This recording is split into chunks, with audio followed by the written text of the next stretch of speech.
Over time, the most common cause of emotional buildup is suppression. Every time you feel an emotion but don't allow yourself to express it, you're suppressing it. Over time, those suppressed emotions add up and they don't just go away, like I've said, because you've ignored them. So think of it like trying to ignore physical pain.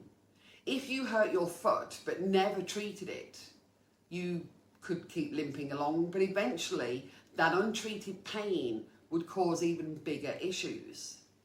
The same thing happens with emotions. Suppressing them might work for a little while. Oh, that feels better. But eventually they'll demand your attention, sometimes in ways that are much more painful. Another huge cause of emotional buildup is the fear of vulnerability. In many cases, we avoid emotions because we fear what will happen if we let ourselves feel them. Will we break down? Will we look weak? Will other people judge us? Vulnerability is scary, no doubt, but it's also the key to emotional healing.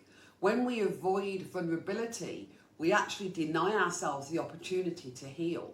Emotions need to be felt to be processed, and processing them is how we begin to release their hold on us. Sometimes emotional buildup happens because we're simply not aware of our emotions. We've become so used to pushing them down that we don't even realise they're there anymore. This leads almost to emotional numbness, where we go through our day feeling fine, but without any real emotional highs or lows.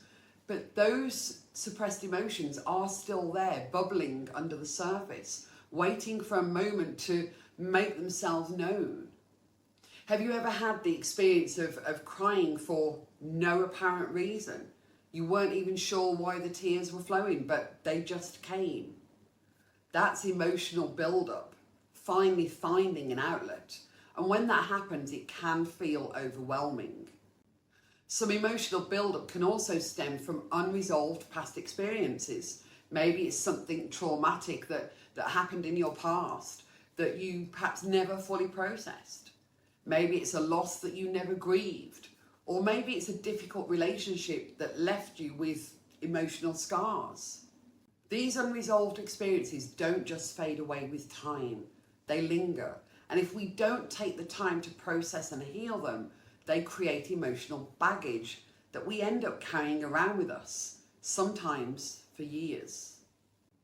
And then the final way that emotional buildup can happen is when we don't have healthy ways to express ourselves. Whether it's talking to a trusted friend, journaling, or even finding creative outlets, having ways to release emotions is essential. You see, without these, the pressure inside keeps growing and growing and growing, and eventually it has to come out.